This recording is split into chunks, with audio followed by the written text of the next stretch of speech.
Bonsoir, bonsoir peuple de Dieu, bonsoir tout le monde. Nous vous saluons au nom de Jésus-Christ de Nazareth. Et en tout cas, nous sommes dans la conférence Réconcile apostolique 2020. Et nous vous saluons pleinement dans le nom de Jésus-Christ. Et vous qui nous suivez partout sous la terre, dans les nations, rassemblés en ces lieux, que Dieu vous bénisse abondamment.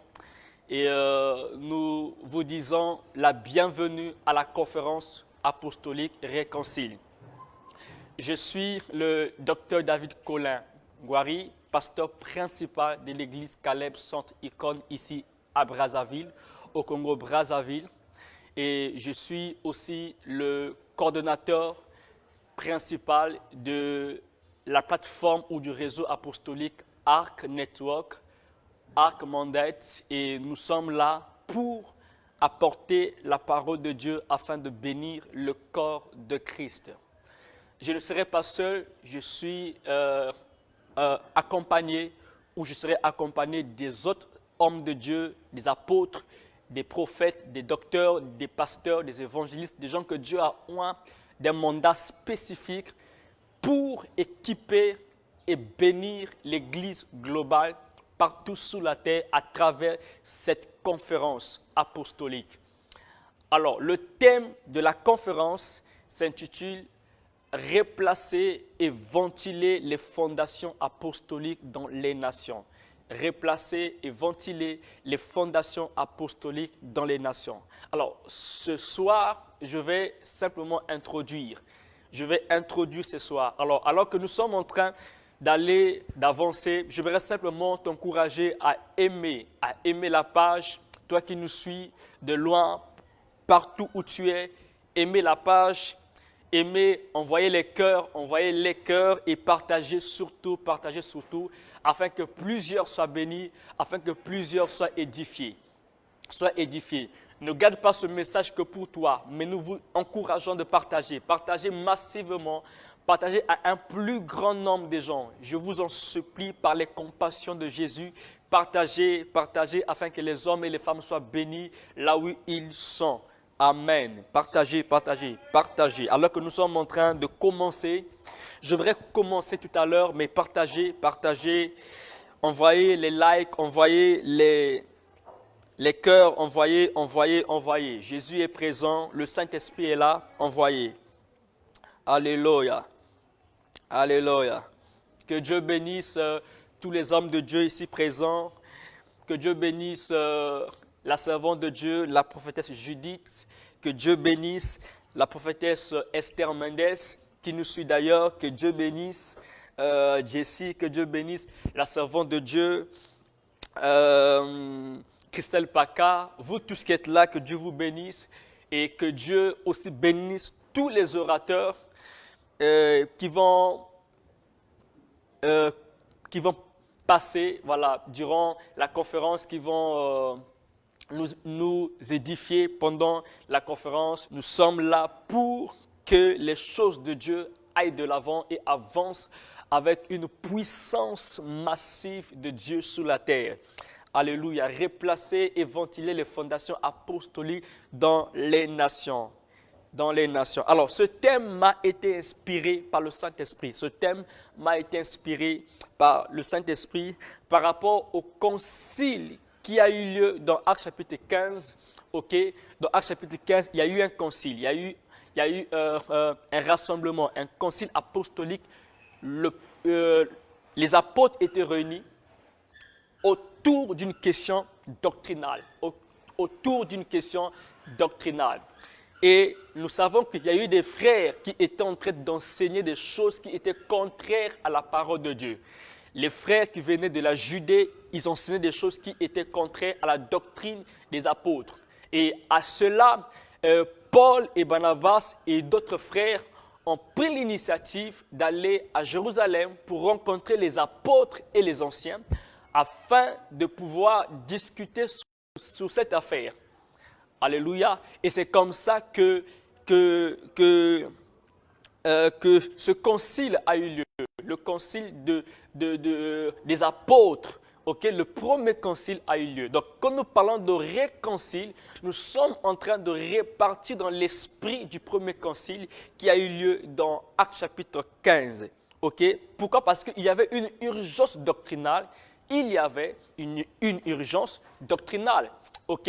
Et afin de revoir la doctrine, il fallait revoir les fondations, revoir les choses et dispatcher tous les accords, dispatcher toutes les résolutions qui ont été prises lors de ce concile apostolique dans les nations. Il fallait dispatcher la pensée de Dieu, dispatcher les arrêtés, dispatcher le conseil de Dieu dans les nations.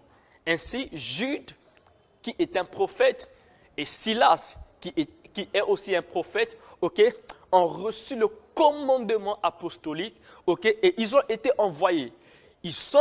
Ce sont des prophètes, mais envoyés avec l'esprit apostolique. Ils sont allés dans les nations pour amener les recommandations apostoliques dans les nations.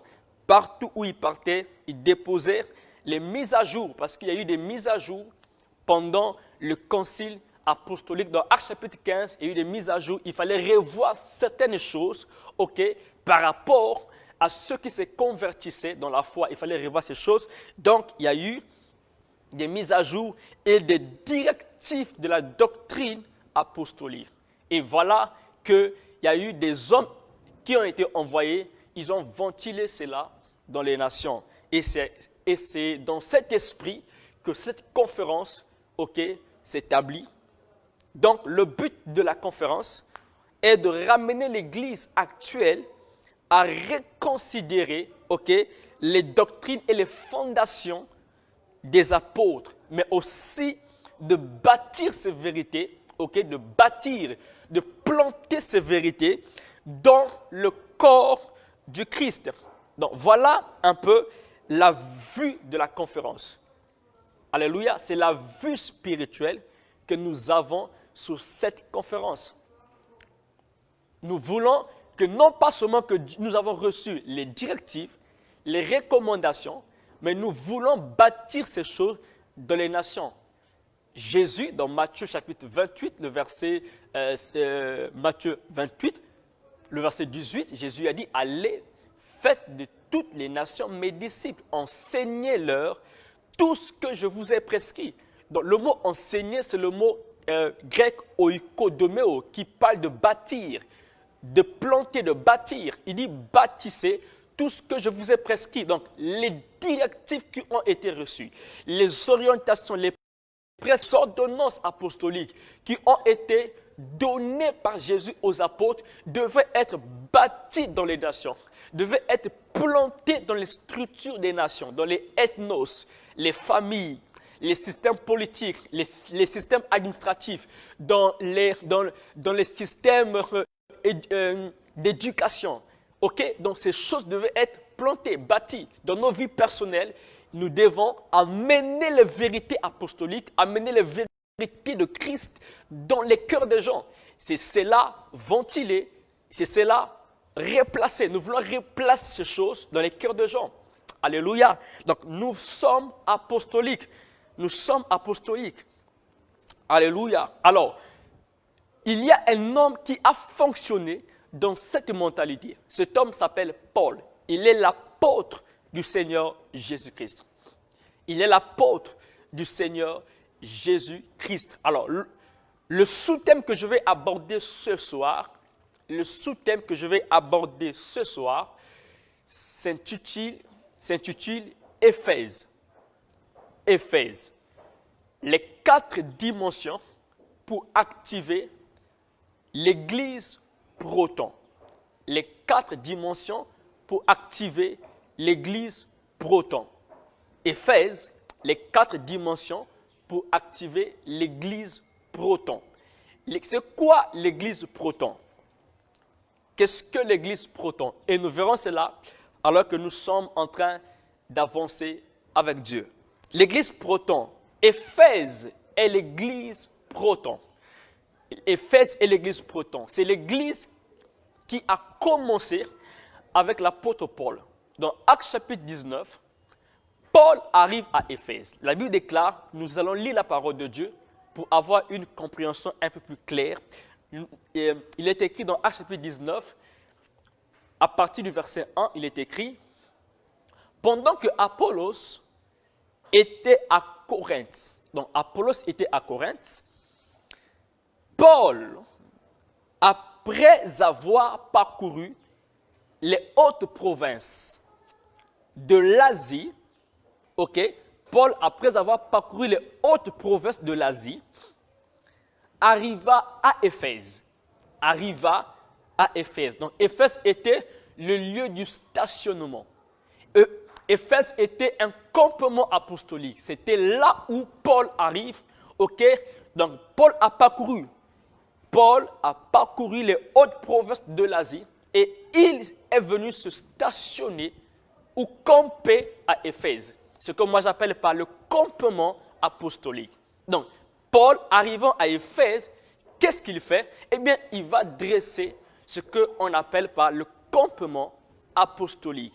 Juste là à Éphèse, la Bible déclare, ayant rencontré quelques disciples, il leur dit, avez-vous reçu le Saint-Esprit quand vous avez cru? Il leur dit, avez-vous reçu le Saint-Esprit quand vous avez cru? Et nous comprenons par là que le Saint-Esprit vient après la foi. Il dit, avez-vous reçu le Saint-Esprit quand vous avez cru? La foi précède l'activité ou la foi précède le baptême du Saint-Esprit. Il faut d'abord la foi. La foi est un pilier, c'est une dimension évangélique. C'est un pilier, c'est un pilier dans l'activité ou encore dans l'activation d'une église apostolique, d'une église proton. La foi est un pilier.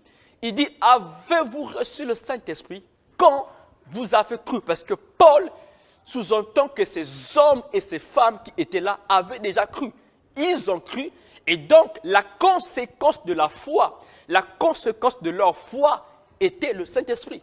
C'est pourquoi il leur pose la question, avez-vous reçu le Saint-Esprit quand vous avez cru? Ils lui répondirent, nous n'avons pas même entendu qu'il y ait un Saint-Esprit. Nous n'avons même pas entendu qu'il y ait un Saint-Esprit. Il dit, de quel baptême avez-vous donc reçu? De quel baptême avez-vous donc été baptisé? Et ils répondirent, du baptême de Jean. Alors Paul dit, Jean a baptisé du baptême de repentance, disant au peuple de croire en celui qui venait après lui, c'est-à-dire en Jésus. Donc le baptême de Jean, c'est le baptême qui vient par la foi. C'est le baptême qui nous amène à croire en Jésus-Christ. Le baptême de Jean, c'est le baptême qui nous engage à la foi. Alléluia. C'est le baptême qui nous engage dans la foi. Et la Bible déclare la foi en Jésus-Christ, en la personne de Jésus-Christ. C'est un pilier. On ne peut pas commencer la vie chrétienne, la marche avec Dieu, sans la foi en la personne de Jésus. Sans la foi en la personne de Jésus. C'est l'un des piliers majeurs. Alléluia. Sous ces paroles, ils furent baptisés au nom du Seigneur Jésus. Lorsque Paul leur eut imposé, lorsque Paul leur eut imposé les mains, le Saint-Esprit vint sur eux et ils parlaient en langue et prophétisaient. Ils parlaient en langue et prophétisaient. J'aime ça. Ils étaient en tout environ 12 hommes. La Bible déclare qu'ils étaient environ 12 hommes. Même le chiffre est très important. 12 hommes. Ensuite, Paul entra dans la synagogue où il parlait librement pendant 3 mois. Pendant 3 mois, Paul était en train de parler librement. Il discourait sur les choses qui concernent le royaume de Dieu. Le royaume ou le basileia de Dieu. S'efforçant de persuader ceux qui l'écoutaient. Mais comme quelques-uns restaient endurcis et incrédules, décriant devant la multitude la voix du Seigneur, il se retira d'eux. Paul se retira d'eux, sépara les disciples et enseigna chaque jour dans l'école d'un nommé Tyrannus. Et ça dura 2 ans, de sorte que tous ceux qui habitaient l'Asie, juifs et grecs, entendirent la parole du Seigneur et des miracles extraordinaires par les mains de Paul. Amen. Alors, donc là, nous comprenons que cela est très important, alors que nous sommes en train de parler sur les 4 dimensions pour activer l'église proton. Nous sommes à Éphèse. Paul arrive à Éphèse et il rencontre 12 disciples. Le chiffre 12 est le chiffre du fondement. C'est le chiffre apostolique. La Bible nous parle des 12 fils d'Israël. On nous parle des 12 apôtres de Jésus. On nous parle des 12 fondements. Ok, les 12 fondements. Donc, le chiffre 12 est le chiffre du fondement. C'est aussi le chiffre, le chiffre des apôtres. Le chiffre qui est lié à la mentalité ou à l'esprit apostolique. Il y a eu 12 disciples. Paul leur pose la question de quel baptême avez-vous reçu? Mais cela se passe à Éphèse. Or, Éphèse est l'église proton. C'est la première église qui a reçu l'ADN de Paul. L'ADN apostolique de Paul. Quand Paul arrive à Éphèse, il commence par rencontrer les disciples. Le mot proton signifie en grec premier dans le rang. Le mot proton signifie en grec premier par rapport à la position, à la position à laquelle l'influence et la domination peut couler, peut se manifester. La Bible, dans 1 Corinthiens chapitre 28, 1 Corinthiens 12, le verset 28, il est écrit, Dieu a donné à l'Église premièrement les apôtres, deuxièmement les prophètes, troisièmement les docteurs. Donc nous comprenons par là que les apôtres ne sont pas donnés deuxièmement, ni troisièmement, mais premièrement. C'est le proton. Lorsque nous lisons, quand nous regardons l'Église ou les 7 églises d'Asie, dans le livre de Apocalypse, on nous parle des 7 églises d'Asie. La première église qui est citée, ce n'est pas Thyatire, ce n'est pas Laodicée, ce n'est pas Perga, c'est Éphèse. Dieu commence avec Éphèse. Éphèse est l'église proton. C'est la première église écrit à l'ange de l'église d'Éphèse. On commence par Éphèse parce que Éphèse est le proton. Et parmi les fruits de l'esprit, on nous parle dans Galates chapitre 6, chapitre 5 plutôt, excusez-moi, chapitre 5, on nous parle des fruits de l'esprit au verset 22, mais le fruit de l'esprit c'est l'amour. C'est l'amour. On commence par l'amour. L'amour est le proton des autres fruits de l'esprit. C'est l'amour. L'amour est la fondation, c'est la base. On commence par l'amour. Alléluia. L'amour est le proton.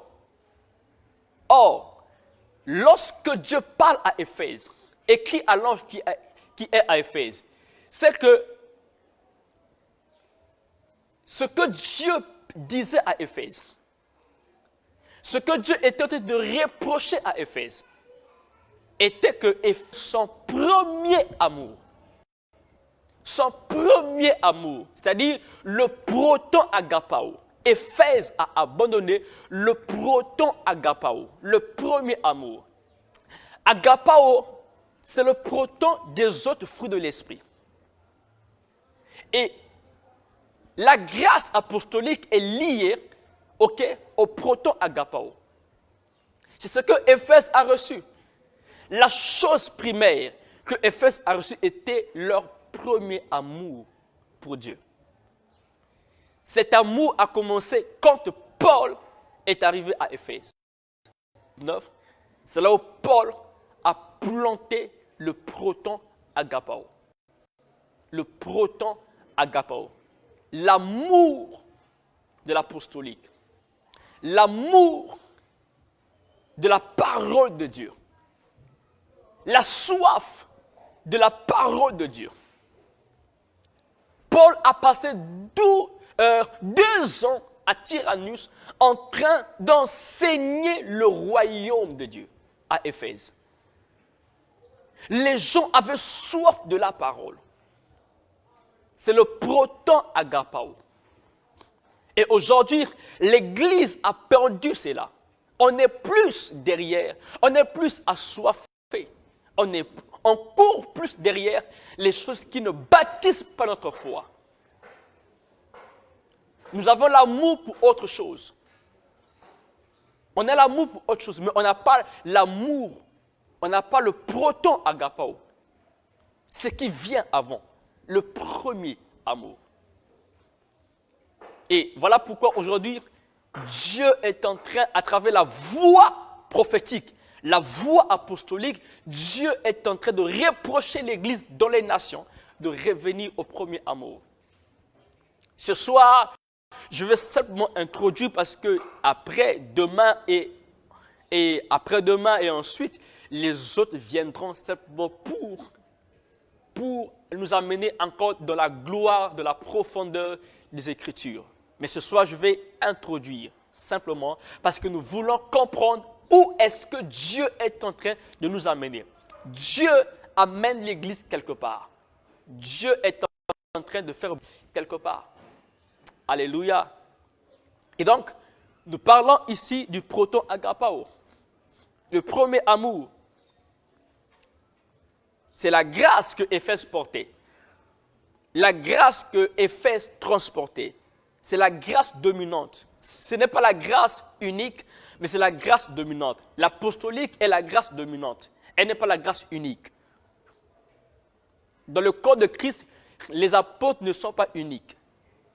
Mais les apôtres ont une grâce particulière, ont une grâce imposante, une grâce dominante, une grâce particulière dans l'avancement du royaume de Dieu. Voilà pourquoi quand Jésus est venu, il n'a pas pris les pasteurs, il n'a pas choisi les docteurs, il n'a pas choisi les prophètes, il a pris les apôtres. Il a positionné 12 apôtres pour l'accélération massive du royaume de Dieu sous la terre. Et quand Paul arrive, il prend aussi 12 disciples à qui il a bâti la mentalité apostolique pour qu'il y ait une explosion à Éphèse. Et c'est comme ça que l'église d'Éphèse a été bâtie, avec l'esprit et la mentalité apostolique. Paul a fait asseoir la doctrine et Paul les a catapultés par rapport à l'esprit et la mentalité de Actes chapitre 15, le concile apostolique. Il a fallu que Éphèse soit impacté par la grâce apostolique. Donc, ça commence avec l'apôtre Paul. Paul arrive à Éphèse. Donc, l'apostolique a envahi Éphèse. Nous parlons ici de replacer et de ventiler les fondations apostoliques dans les nations. Paul arrive à Éphèse. Il y a eu un mouvement de l'apostolique dans les structures d'Éphèse. Il y a eu invasion apostolique. Paul arrive à Éphèse. Il y a eu invasion apostolique. Paul a atterri. Paul est arrivé juste là à Éphèse. Mais quelque chose se passe. Quelque chose se passe. Paul en lui-même représente la fondation apostolique. Il vient mettre le fondement. Mais quand l'apostolique arrive, l'apostolique commence toujours, par un pilier ou encore une dimension très importante pour que l'Église commence. L'Église ne commence pas par les prophéties. L'Église ne commence pas par les parler en langue. L'Église commence par la foi. Voilà pourquoi il leur pose la question de quel baptême avez-vous reçu? Ils ont dit le baptême de Jean, gloire à Dieu. Parce que c'est par là qu'il faut commencer. La foi en Jésus-Christ. Le baptême de Jean, c'est le baptême de repentance. Je crois que Jésus est mort pour mes péchés. Je crois que Jésus m'a sauvé. C'est le baptême de repentance. Et je suis devenu enfant de Dieu. Celui qui croira et qui sera baptisé sera sauvé. Mais celui qui ne croira pas sera condamné. La foi précède le baptême d'eau. Le baptême de Jean est tout d'abord le baptême de repentance. Le baptême de Jean est un message. Ce n'est pas d'abord plonger quelqu'un dans l'eau. Non, le baptême de Jean, ce n'est pas d'abord l'eau. Le baptême de Jean, ici, c'est d'abord un message. Le message de Jean était articulé, centré sur la foi en la personne de Jésus-Christ. Jean était en train de parler de Jésus. Il dit, répentez-vous et venez à Jésus. Voilà le baptême de Jean. Et l'eau n'était que un symbole pour accompagner le message de Jean. Donc le baptême de Jean, c'est le baptême de repentance. Venez tel que vous êtes. Et c'est comme ça que l'Église commence. Par la foi. Donc la première dimension ici, c'est la dimension évangélique. C'est la dimension évangélique. La dimension évangélique. On ne peut pas commencer l'Église sans la dimension évangélique. L'apostolique, quand elle arrive, quand l'apostolique arrive, il commence avec la dimension évangélique. Évangélique. Nous voulons comprendre la pensée de Dieu alors que les nations ont besoin de Jésus. Nos familles ont besoin de Jésus. Les hommes politiques ont besoin de Jésus. Les chefs d'État ont besoin de Jésus. Les chefs des familles ont besoin de Jésus. Les hommes dans les villes, dans les pays, les nations ont besoin de Jésus. Regarde autour de toi et dis-toi, est-ce que mon patron, est-ce que mon chef connaît Jésus? Est-ce que mon père connaît Jésus? Est-ce que le chef d'État de mon pays connaît Jésus? L'apostolique amène le pilier évangélique. L'apostolique bâtit le pilier évangélique. Et le deuxième pilier, ou encore la deuxième dimension ici, c'est la dimension pentecôtiste ou la dimension charismatique. Puis, Paul leur imposa les mains. Ils ont reçu le baptême du Saint-Esprit et ils ont commencé à parler en langue. C'est la dimension pentecôtiste. Et nous voulons que les gens comprennent que l'esprit charismatique fait partie des dimensions que l'Église apostolique doit manifester. On a besoin que le charisme, que la puissance de Dieu, que les miracles se manifestent dans l'Église. Ça fait partie des piliers ou encore d'une dimension recherchée par l'Église. Dans son Église, les gens doivent parler en langue. L'Église doit vibrer. L'Église doit être enflammée par le parler en langue. Les gens doivent parler en langue. Et cela est très important. Le parler en langue, c'est la communication de la terre avec le ciel. Le parler en langue, c'est la terre qui communique avec le ciel. Par contre, la prophétie, c'est le ciel qui communique avec la terre. La dimension charismatique, la dimension pentecôtiste est une interaction, est une interaction des hommes avec Dieu. Les apôtres ont prié, ils ont dit, Seigneur, manifeste ta puissance. Étends ta main afin qu'il se fasse des miracles. Les hommes parlent à Dieu pour qu'il se fasse des choses sous la terre, pour qu'il se produise des miracles, pour que les gens soient guéris. Nous avons besoin de ces choses dans l'Église. C'est cela l'Église apostolique. Nous ne combattons pas les miracles, nous ne combattons pas la puissance de voulant que les gens voient la main de Dieu. L'apostolique, c'est aussi arriver de la maison de Jairus et prier pour la fille de Jairus, afin que la fille de Jairus revienne à la vie. Nous voulons toucher des hommes élevés en dignité par la puissance de Dieu, afin qu'ils le voient et qu'ils le croient. Alléluia. Ça, c'est l'apostolique. C'est l'apostolique.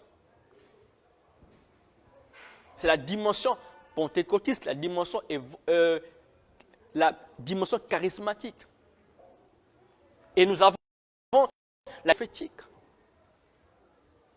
Comme je l'ai dit que la dimension prophétique interagit avec la terre. C'est Dieu interagissant avec la terre. C'est Dieu qui parle à son peuple. La dimension prophétique, c'est le langage ou la communication des cieux avec la terre. C'est le parler de Dieu sous la terre. C'est le parler du ciel sous la terre. La Bible déclare ici qu'il parlait en langue et prophétisait. Donc il y a eu la dimension prophétique. Ils ont commencé à prophétiser. L'Église a besoin de la dimension prophétique. Nous ne combattons pas la dimension prophétique, mais nous combattons les abus de la dimension, les abus de l'esprit de l'esprit prophétique. Nous combattons les abus, nous combattons les déviations, nous combattons les hérésies prophétiques. Mais nous croyons dans une église apostolique. Dans l'apostolique, nous croyons que le prophétique est important. Est important. On a besoin d'entendre Dieu. On a besoin de recevoir les orientations prophétiques de Dieu. On a besoin de recevoir les interactions du ciel pour la terre. Le conseil de Dieu pour les nations. Qu'est-ce que Dieu dit pour les nations? Qu'est-ce que Dieu dit pour les hommes d'État? Qu'est-ce que Dieu dit pour les systèmes éducatifs de nos nations? Qu'est-ce que Dieu dit pour les hommes élevés en dignité? Quel est le parler de Dieu? Aujourd'hui, le prophétique ici n'a rien à voir avec le fait de dire les problèmes des gens, de dire ce que tu as dans ton compte bancaire. Qu'est-ce que Dieu en a à voir avec ces choses? Dieu veut parler aux nations. Dieu veut parler pour le changement des nations. Le parler de Dieu, c'est pour la transformation des hommes, des nations. Le prophétique est la communication des cieux avec la terre. Dieu veut communiquer sa pensée globale au corps de Christ. Dieu veut communiquer sa pensée. aux hommes de Dieu sa pensée, aux hommes d'église sa pensée, aux familles, aux hommes. Dieu veut communiquer sa pensée. Alléluia. Ça, c'est l'apostolique. C'est l'apostolique. L'apostolique amène le prophétique. L'apostolique reconnaît le prophétique. L'apostolique établit le prophétique. L'apostolique valide le prophétique. L'apostolique ne rejette jamais, ne combat pas le prophétique. L'apostolique valide, parce que c'est Dieu parlant sur la terre, parlant aux hommes. La dimension prophétique. Nous voulons changer les nations par la voix prophétique. Nous voulons changer les nations par le parler de Dieu. Qu'est-ce que Dieu dit? Et ce que Dieu dit doit être établi. Ce que Dieu dit doit être bâti. Le parler de Dieu doit devenir chair. La parole est devenue chair. Quand Dieu parle, il faut qu'il y ait un changement, une transformation. Comment est-ce qu'on peut transformer les hommes? Comment transformer les nations? Mais ce n'est pas la parole. C'est par la communication de Dieu aux hommes. Ça, c'est le prophétique. C'est le prophétique. Il y a la dimension apostolique. Qu'est-ce que la dimension apostolique? Paul a pris 12 disciples, il les a menés à une école appelée Tyrannus. Pendant 2 ans, Paul était en train de leur enseigner le royaume de Dieu. Pendant 2 ans, il leur mettait la culture. Il leur mettait les voies. Il leur implémentait, il leur incorporait la pensée du royaume de Dieu. C'est l'apostolique. Il leur bâtissait dans les voies de Dieu. Pendant 2 ans, les disciples ont été fondés dans les voies de Dieu. 2 ans. On a eu une église calibrée, une église mature. Pendant 2 ans. 2 ans. 2 ans a suffi.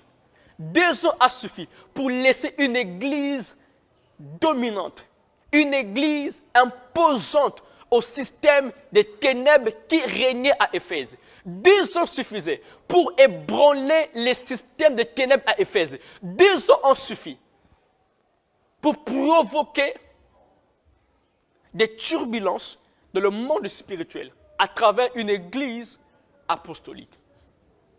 Une église apostolique. L'église d'Éphèse. Donc, ces 4 dimensions sont des matrices de la naissance et la formation d'une église apostolique. Ces 4 dimensions, mises ensemble, ces 4 dimensions, rassemblées ensemble, donnent naissance à une église apostolique. Mais cependant, l'ordre est important. Il y a un ordre important ici. La dimension évangélique, la dimension pentecôtiste ou charismatique, la dimension prophétique et la dimension apostolique. La dimension apostolique vient à la fin pour faire asseoir les choses, pour préparer l'église des derniers jours au retour de Jésus, à la rencontre de l'époux, pour amener ceux qui ont cru, pour amener ceux qui parlent en langue, ceux qui prophétisent, pour les amener à la maturité ultime en Christ. Donc, ceux qui parlent en langue, ceux qui ont cru en Jésus, ceux qui prophétisent même, le but n'est pas de rester à la foi. Le but n'est pas de rester au niveau du parler en langue. Le but n'est pas de rester au niveau de prophétiser. Mais le but ici est d'amener toutes ces personnes-là qui ont cru, qui parlent en langue, qui prophétisent, les amener à la maturité, à devenir comme Christ. L'apostolique, c'est planter Christ dans les hommes, les bâtir, c'est mettre la fondation. La Bible dit que l'Église est bâtie sous le fondement des apôtres et des prophètes, Jésus la pierre angulaire. Nous voulons bâtir les croyants. Les croyants. Donc la dimension apostolique ne rejette pas les autres manifestations de Dieu. la manifestation évangélique, pentecôtiste, prophétique, elle ne rejette pas ces choses. La dimension apostolique vient valider, elle vient stabiliser, elle vient renforcer ce qui a été posé comme fondation. Elle vient elle vient renforcer encore ces choses dans nos vies. Et nous voulons la dimension apostolique. Voilà comment est-ce que nous pouvons bâtir, comment est-ce que nous pouvons dispatcher, nous pouvons répandre les fondations apostoliques dans les nations. Les nations ont besoin de choses. Fini les églises immatures, les églises qui sont faibles, les églises qui sont en train de se patauger, de marcher à quatre pattes. Nous voulons une église debout, avec ses pieds, et qui attend le retour de Jésus. De la maturité, dans la foi, dans le parler en langue, de la prophétie et de la maturité en Christ, de le caractère de Christ, de la ressemblance à Christ. Et cela fera à ce que Jésus revienne. L'apostolique commence et l'apostolique achève. Paul a commencé à Éphèse et c'est l'apostolique qui achève aussi. Elle commence, la dimension apostolique commence pour mettre la fondation et c'est elle aussi qui achève avec ce qui a été sera. Et nous voulons que ces choses à l'église reviennent à l'église. Que les hommes de Dieu, les pasteurs que vous êtes, vous qui me suivez, vous qui écoutez le son de Dieu à travers ma voix, comprenez l'exigence de Dieu en ce temps de la fin. Qu'est-ce que Dieu attend de nous? Qu'est-ce que Dieu nous demande actuellement pour que nous puissions bâtir des puissantes églises partout sur la terre, dans les nations, même dans les villages, même dans les campagnes, avoir des églises, avoir des systèmes solides, l'éducation solide, les familles solides, les États solides dans les principes et les valeurs du royaume de Dieu. Amen. Que Dieu vous bénisse. Nous allons prier avec vous. Nous allons prier avec vous afin que ce jour soit un jour de réveil, un jour de redéfinition, un jour où nous allons ouvrir nos yeux et voir clair. Dieu nous envoie à Siloé, qui veut dire envoyer l'apostolique pour voir clair. L'apostolique nous ouvre les yeux pour voir clair. Qu'est-ce que Dieu attend de nous? Père, je lève ma voix. Je prie avec ton peuple. Je prie avec les hommes et les femmes de Dieu réunis en ces lieux. Je prie avec les nations. En ces lieux, Père, je lève ma voix. Je déclare au nom de Jésus que l'Église comprenne la pensée de Dieu. Aide-nous à naviguer dans la foi, à naviguer dans le Saint-Esprit, à naviguer dans le prophétique et dans l'apostolique. Envoie tes apôtres pour bâtir la foi. Envoie tes apôtres pour bâtir Jésus dans les cœurs des hommes et des femmes qui n'ont pas Jésus. Qu'il y ait un accès profond, un accès de Christ dans les hommes. Dans les hommes. Seigneur, merci pour ta parole. Change les cœurs. Prédispose les cœurs à la maturité. Prédispose nos églises à la maturité.